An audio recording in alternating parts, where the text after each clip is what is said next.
हमारे कौन आ गए हैं जो कहते हैं हम वेंटिलेटर पे हैं, वो अगला कहता है बेगर्स आर नॉट चूजर्स। तो मैं आज पाकिस्तानियों इस गुलामी के खिलाफ हूं।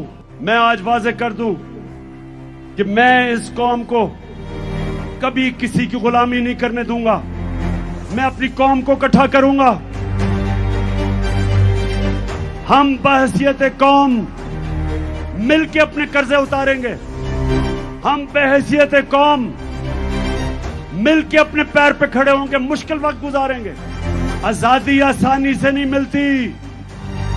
आजादी की जद्दोजहद में कुर्बानियां देनी पड़ती हैं। मुझे पता है कि मेरी कौम तैयार है कुर्बानियों के लिए, लेकिन ऊपर वो बैठे हुए हैं जो पैसे के गुलाम हैं। और हकीकी आजादी की जद्दोजहद तब तक जारी रहेगी जब इस इंपोर्टेड हुकूमत को हम फारग नहीं करते और इलेक्शन नहीं करवाते। हम मिलके इस मुल्क में जद्दोजहद करेंगे।